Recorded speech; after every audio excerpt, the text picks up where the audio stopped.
solennement naħlef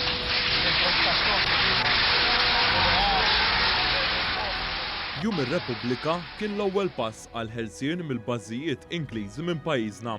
Dan sostnieh l-eks deputat Laburista u eks deputat mexxej tal-Partit Laburista Joe Brincat li spjega li meta pajjiżna kiseb l-indipendenza, pajjiżna kellu kostituzzjoni li biha l-Ingliżi setgħu jużaw it-territorju Malti. Bil-kisba tar-Repubblika, Malta waslet pass iqreb lejn il-ħelsien tagħha. Sostna Joe Brincat li kien deputat fil-leġislatura li fija kellna il-kisba kostituzzjonali tar-Repubblika. Qabel kellna kostituzzjoni illi l-Ingliżi għalkemm kellna l-indipendenza jekk ikollhom bżonn jistgħu jużaw il-bażijiet u t-territorju kollu Malti. Dak spiċċa. Mhux mar-Repubblika kien it-tieni pass. Fl-intervista magħna l-avukat Brincat innota l-ewwel persuna li semma l-idea ta' Repubblika. Jiena naħseb illi meta nitkellmu fuq Repubblika ninsew l-ewwel wieħed li tkellem fuqha, Manuel Demek. Għax kien Manuel Demek illi żera l-idea illi m'għandniex noqogħdu taħt l-Ingliżi u jkunu Repubblika għalina.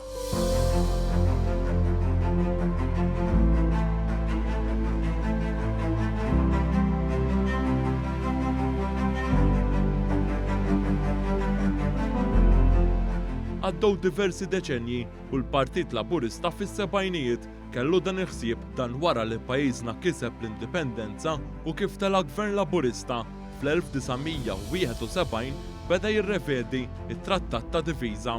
Dan fisser li Malta se tkun ħielsa minn kull involviment tal-barrani. L-avukat Brincat spjega magħna kif dwar ir-Repubblika kien hemm kwistjoni jekk il-vot fil-Parlament kellu x'jgħaddi b'maġġoranza sempliċi jew biż-żewġ terzi. Kelli nitkellem fil-Konferenza Ġenerali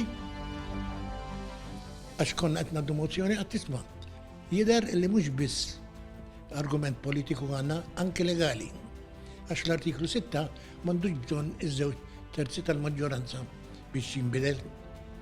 U minn dak il-punt il-qudiem kien hemm ħadd ieħor ukoll illi kien wasal għall-istess konklużjoni.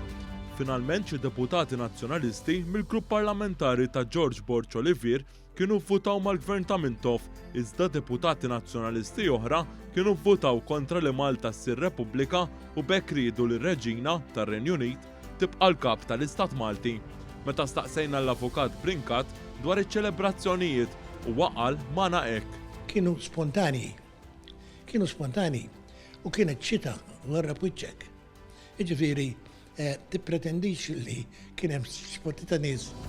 Dr. Brincat temm ifakkar li l-figura ċentrali tar-Repubblika kien Ser Anthony Mamo, ex-Prim Imħallef, ex-Gvernatur Ġenerali u l-ewwel President tar-Repubblika ta' Malta. Jiena għadni kemm ħlift li nqiegħed lili nnifsi għas-servizz tagħkom u tal-poplu kollu bħala kap tal-Istat u bħala rappreżentant tal-għaqda u tal-unità nazzjonali.